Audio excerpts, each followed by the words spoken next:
little victories here. And before I get started with this video, I want to say happy Thanksgiving to all of you.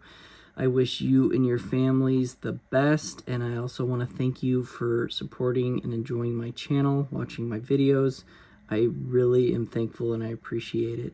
Okay, so in this video, I'm gonna go over a little bit of a bigger purchase, a $830 purchase that I bought off eBay last week.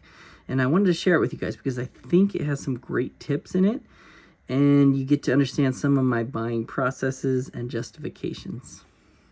Okay, here we go. 5 cards. In the back, we got my first Muhammad Ali autograph. He's one of the GOATs. It's a cut autograph, but it is authenticated by Beckett.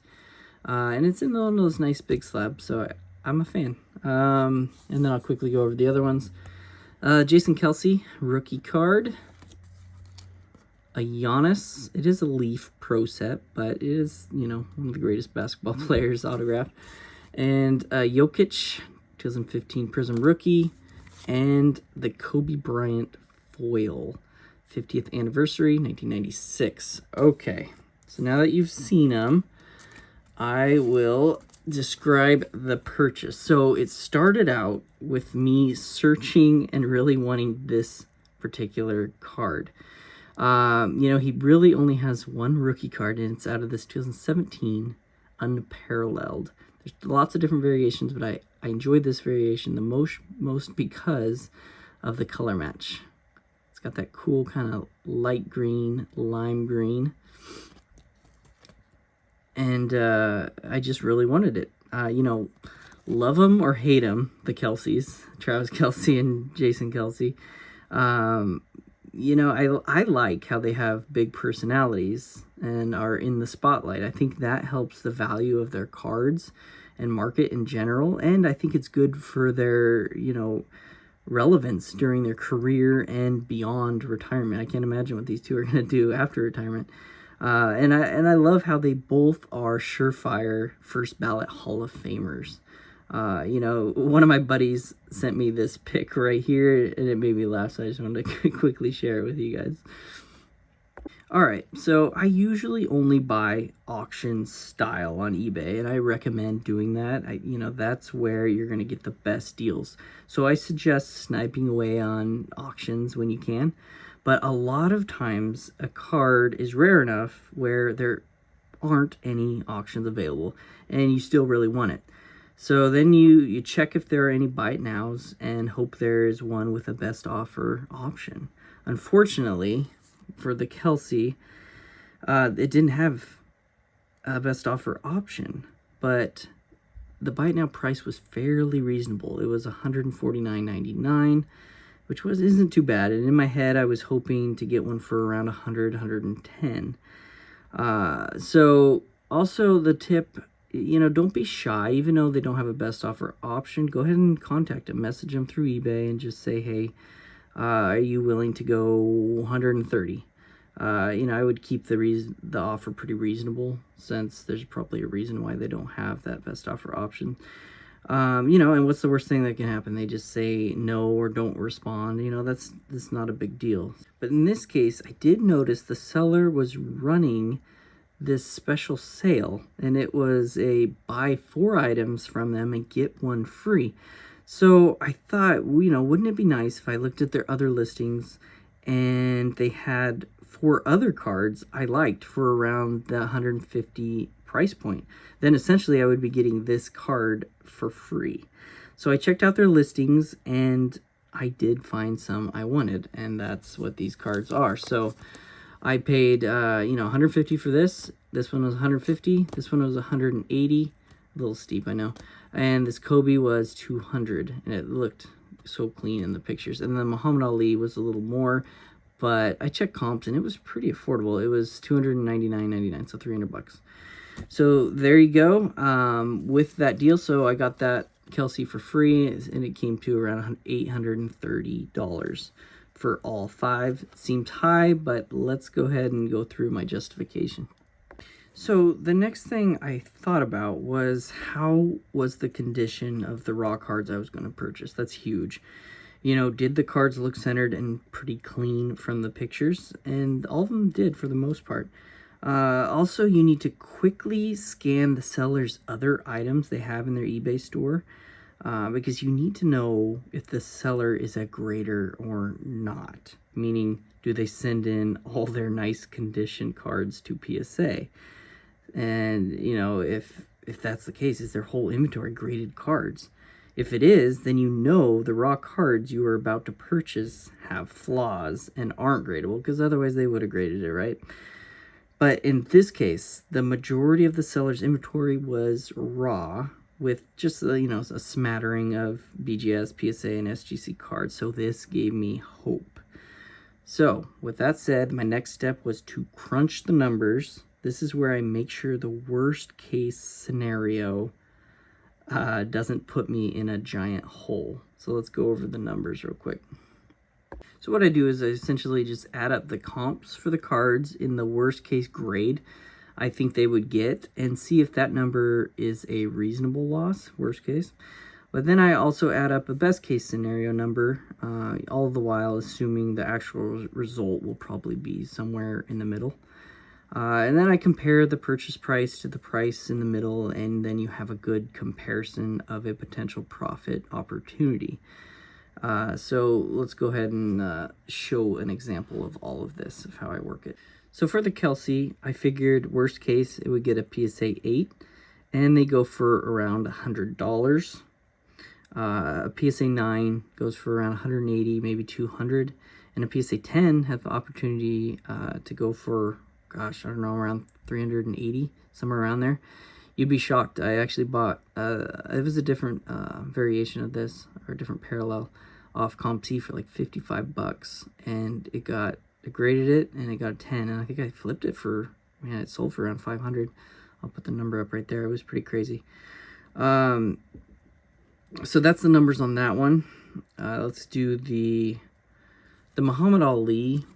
That one I'm not going to do anything with, so it's pretty much just kind of a push, a wash. I think I'll probably put it in my eBay store at $350 best offer, and just kind of hope down the road it can get somewhere close to that.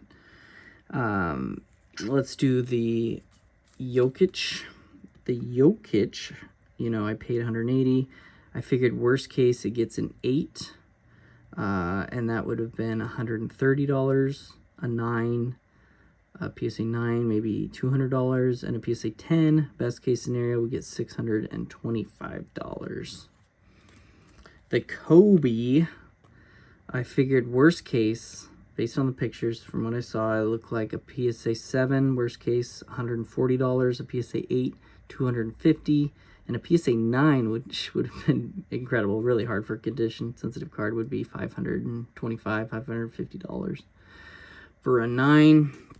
And finally, the Giannis, I figured worst case, a PSA 8, this is a little thicker card, would be 130, PSA 9 would be 220, and maybe a 10 would go for, I don't know, 350, somewhere around there.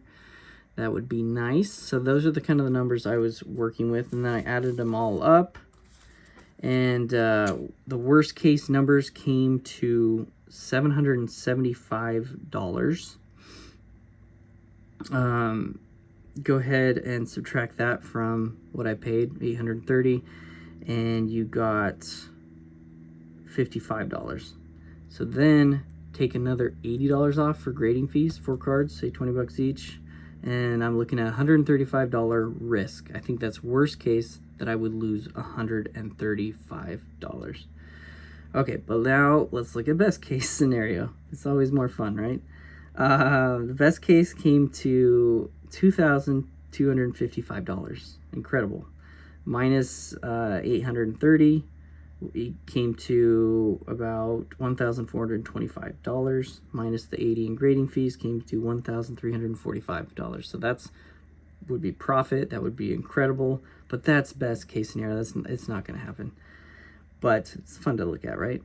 Most likely it's going to be somewhere in the middle of that. So I calculated kind of the middle of the road number, and it came to 1,150.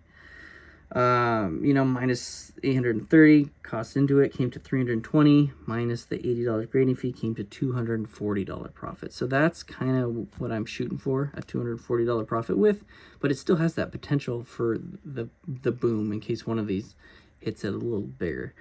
So I don't know, I like that risk. So like I said, the risk was $135 losing, and then kind of most like the reward was $240. So that was my justification. Now I got the cards back, and now in hand I actually get to see what condition I think they really are, what grade they will get with PSA. So I'm going to go over that real quickly right now.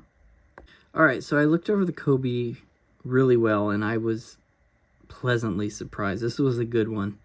The front corners are nice, and the edges usually get a lot of chipping with this foil. There's only one corner that showed a little bit of white, and it was this bottom left. But it looked great. It had a little smudge right here. It's weirdly, it wouldn't come off. But I don't think it's going to hurt me too bad. It might, in combination with the little bit of white showing, it might bring me down to an 8, but I wasn't expecting a mint 9 anyway. I was hopeful. But the back looks really clean, nice, sharp, and no indents, no weird surface blemishes or anything. So I came to the conclusion that PSA would give it an 8, and that number, the PSA 8, would go for, I estimated $250. So keep that in mind. Now we got the Jokic. The Jokic was a different story. I looked at it, and the centering a little thinner on the right than the left, but I thought it was still at least 60-40. But unfortunately, it had some surface scratches. You can kind of see them all right here, just little ones, but they were significant enough in the amount to where it would hurt it. The corners were sharp, the back looked good, but just those surface scratches, I think, brings it down to a PSA 8. So that was kind of worst case on this card. I don't think PSA would give it a 9. I think SGC or Beckett might. But this one would take a hit. So the PSA 8 value on this Jokic was, what did I say, $130. So keep right down that number. Next up, the Kelce. So the Kelce, I would say, was a good hit. I had a feeling this one would be in good shape.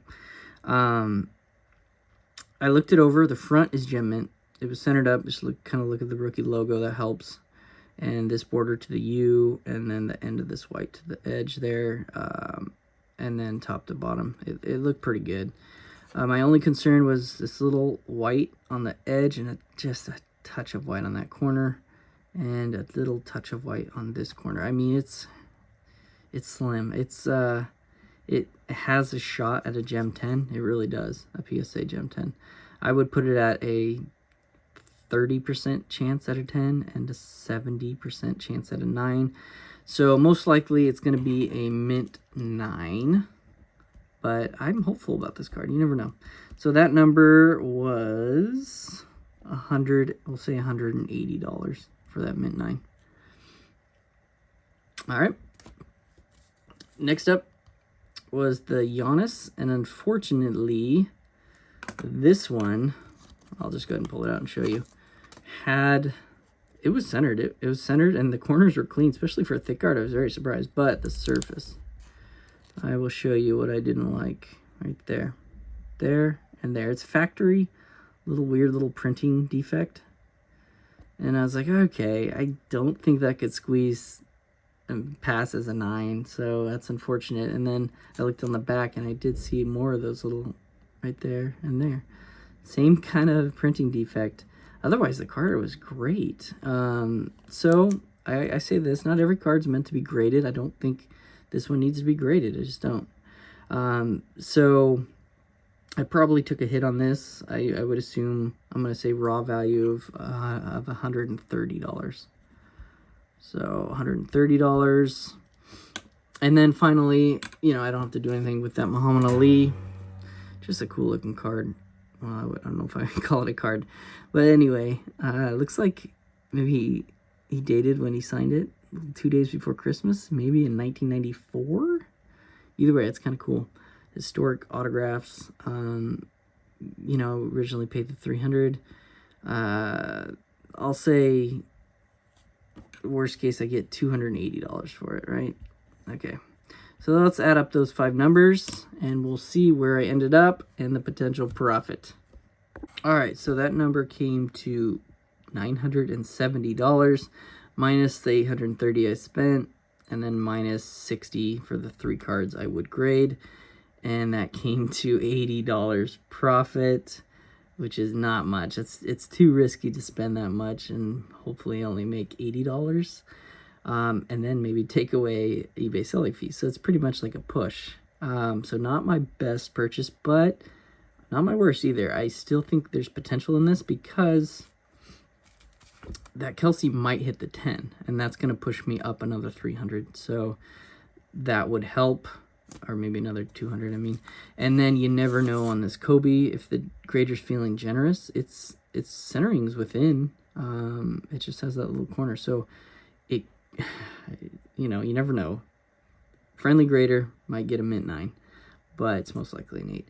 I'm just saying that would bump up another $400. So I'm just trying to justify here, but most likely I kind of broke even on this order. But I hope you enjoyed kind of understanding my process, my thinking, and it was fun to purchase and receive these and go through them. And I'm actually excited about the Muhammad Ali autograph. It'd be fun to collect the signatures of the GOATs for kind of each sport. That'd be fun. All right, thank you for watching. I will have my normal kind of reveals and some other cool videos after the Thanksgiving break, and I hope you all have a great Thanksgiving.